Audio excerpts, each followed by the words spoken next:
Madame la présidente, madame la ministre, mes chers collègues, enfin, nous nous penchons sérieusement sur le financement de l'audiovisuel public depuis la suppression de la redevance en 2022. Depuis maintenant 3 ans, nous n'avons cessé de regretter la disparition de la contribution à l'audiovisuel public, qui s'est produite dans une extrême précipitation et qui s'est apparentée à un tour de passe-passe budgétaire, les Français continuant de financer l'audiovisuel public via l'impôt le plus injuste, à savoir la TVA. Ensuite, nous avons alerté les gouvernements successifs sur la nécessité de trouver rapidement un mécanisme pérenne. Et enfin, nous voulions proposer des solutions qui garantissent vraiment l'indépendance de notre audiovisuel public. Au final, où en sommes-nous aujourd'hui? J'ai envie de vous répondre là où nous voulions éviter d'être. À 2 mois de l'échéance fatidique, l'audiovisuel public est dans le brouillard et nous, parlementaires, sommes finalement acculés. Je regrette d'autant plus cette situation que nous sommes plusieurs à avoir tiré sur la sonnette d'alarme. Surtout, cette situation était amplement évitable, mais il eût fallu une volonté politique. Or, ni le président de la République, ni les gouvernements successifs ne l'ont eu. Pour preuve, mais je m'en réjouis, finalement, c'est une PPLO d'initiative sénatoriale, parlementaire, qui va peut-être, je l'espère en tout cas, permettre d'éviter le pire, en l'occurrence la budgétisation. Pour notre groupe, cette PPLO n'est qu'un pis-aller.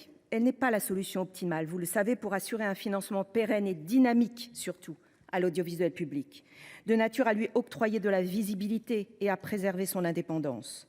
Vous le savez, notre choix premier se tourne vers l'instauration d'une contribution à l'audiovisuel public juste, progressive, qui concilie les principes de justice fiscale et sociale avec la défense d'un service public de l'audiovisuel fort, tourné vers l'avenir. C'est pourquoi cet été, nous avons actualisé et redéposé notre PPL visant à assurer la qualité et l'indépendance du service public de l'audiovisuel par un financement affecté, juste et pérenne.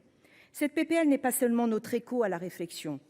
Plus profondément, elle est l'affirmation que le financement et l'indépendance de l'audiovisuel public sont des intérêts fondamentaux pour les citoyens de la nation. Ils ne méritent pas une protection de second rang, mais une protection absolue. D'ailleurs, il n'est pas anodin que les premiers concernés soient unanimement en faveur de cette contribution remodelée et, comme certains l'écrivent, je les cite, elle est à la solution la plus souhaitable. Malheureusement, le dogmatisme fiscal auquel nous faisons face à l'œuvre depuis 7 ans désormais, les délais impartis, bien sûr, nous empêchent de faire prospérer cette proposition de loi. Je le déplore.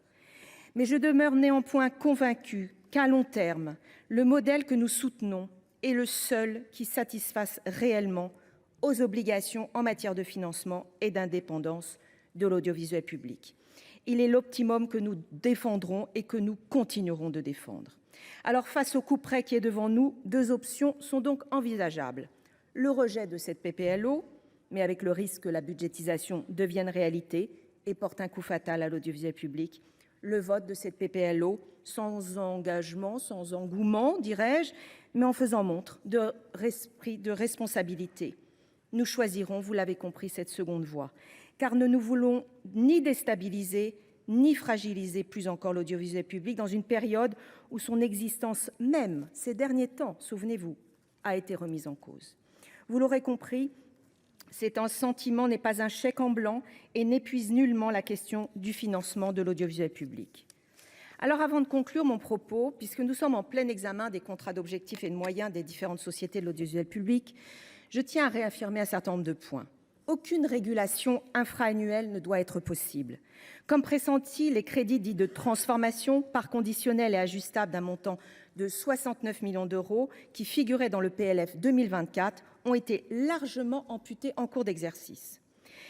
Et puis, je pense qu'il eût été à la fois responsable, d'abord d'étudier bien les missions, de regarder, vous l'avez dit, ma chère collègue Catherine Morin-Desailly, le modèle économique de notre audiovisuel public face aux enjeux contemporains d'aujourd'hui, Ensuite, d'étudier le financement et enfin de regarder la gouvernance.